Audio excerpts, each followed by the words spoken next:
Why does push and live streaming below 1 second expose problems that don't show up at higher latencies?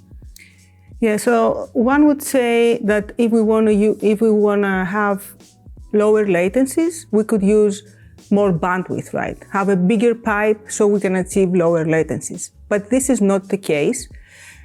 Pushing latency in lower than 1 second removes the safety net we have, and that is segmentation and buffering.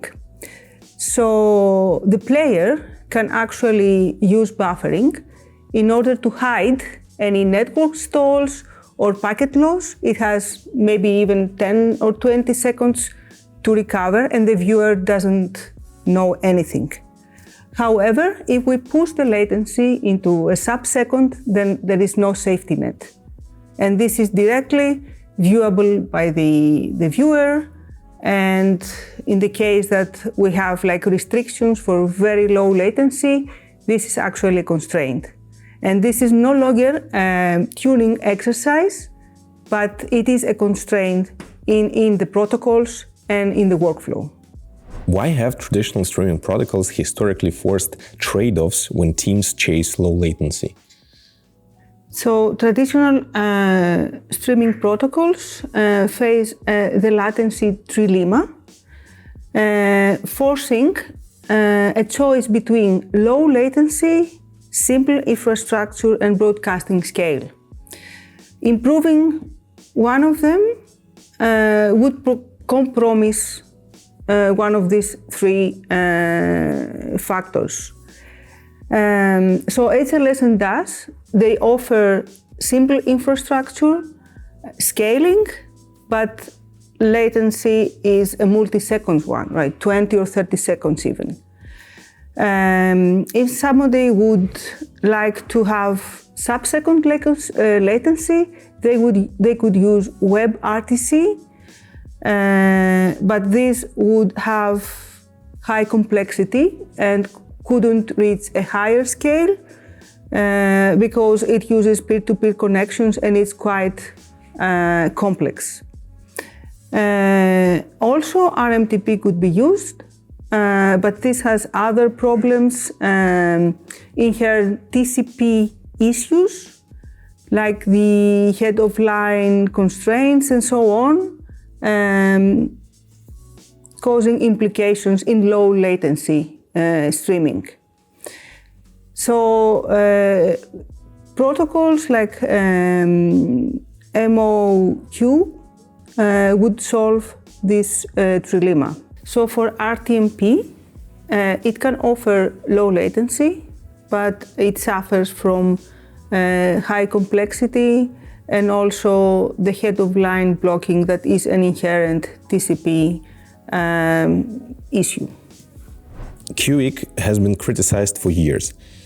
Which criticisms were valid and why does sub-second streaming change the discussion? Yes, so it has been criticized in the past due to high complexity, lack of tooling and observability, and also the benefit of it was not so obvious. But right now that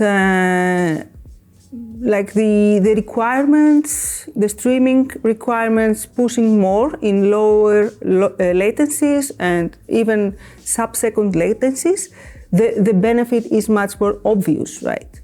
I mean, the technology is much more mature now, but also QUIC offers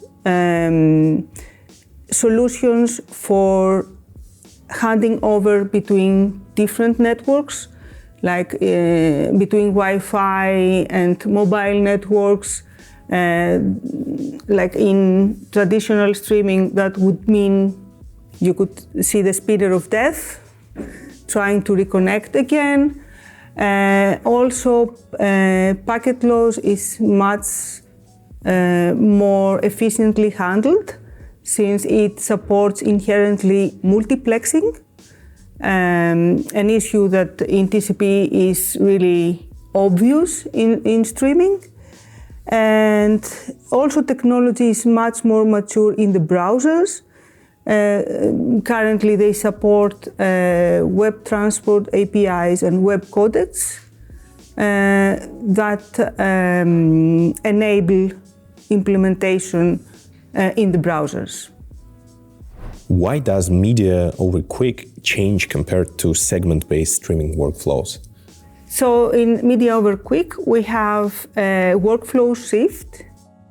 We move from requesting files, as we have in traditional protocols, like the player has always to request. But now we have a different concept, which is the publish and subscribe model, where the player subscribes on a specific topic and the player does not have to request all the time.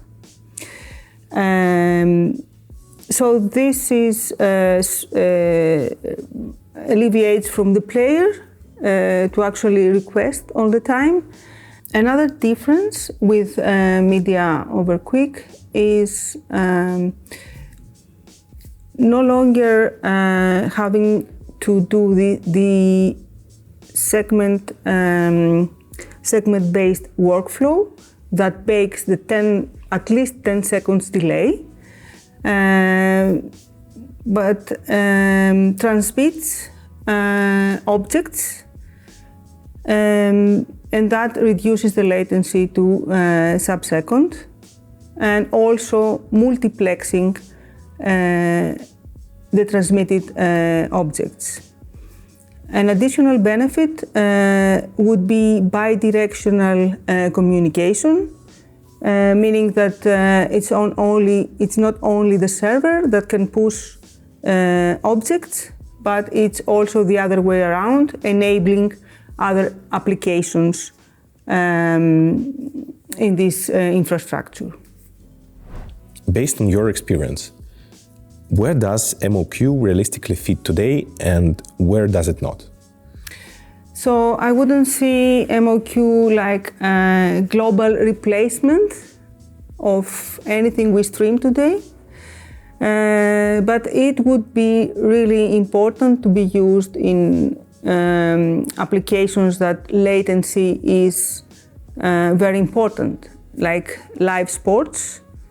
We all have experienced the spoiler effect of a neighbor, celebrating a goal and so on. And also synchronized viewing of live sports or, I don't know, a live game, TV game, right?